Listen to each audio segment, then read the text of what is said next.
এর আগের ভিডিওতে আমি কিন্তু গ্রহদের স্থান সম্পর্কে দেখিয়েছিলাম হাতের মধ্যে। তো আজকের ভিডিওতে আমরা সাধারণত যে কোনো হাতে এই রেখাগুলো দেখতে পাবো। প্রথমে আমরা দেখতে পাবো বন্ধুরা, এই মণিবন্ধ থেকে একটি রেখা বৃদ্ধাঙ্গুলি অবধি গেছে, অথবা বৃদ্ধাঙ্গুলি থেকে মণিবন্ধ অবধি এসছে, তাকে বলবো আমরা হচ্ছে জীবনী রেখা কিংবা আয়ু রেখা। দ্বিতীয়ত আরেকটি রেখা দেখবে, এই আয়ু রেখা থেকে একটু নিচের দিকে নেমেছে মঙ্গলের দিকে কিংবা চন্দ্রের দিকে, সেটাকে বলবো আমরা শিরোরেখা বা মস্তিষ্ক রেখা, এই যে এই রেখাটাকে।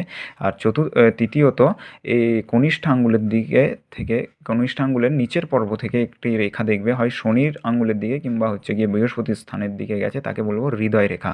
আর এই মণিবন্ধ থেকে সোজা যে রেখাটা ওঠে তাকে বলা হয় ভাগ্যরেখা। তো হাত আমরা প্রথমে স্পর্শ না করে পাঁচটা জিনিস দেখে নেব: হাতের আকৃতি, হাতের পরিমাপ, ছোট না বড়, নখের আকৃতি, প্রকৃতি, রং, চাঁদ, আর আঙুলের আগা, এবং হাতটাকে উল্টো দিকে চামড়া, হাতের উল্টো দিকে চামড়া এবং আঙুলের ভাঁজ লোম সম্পর্কে।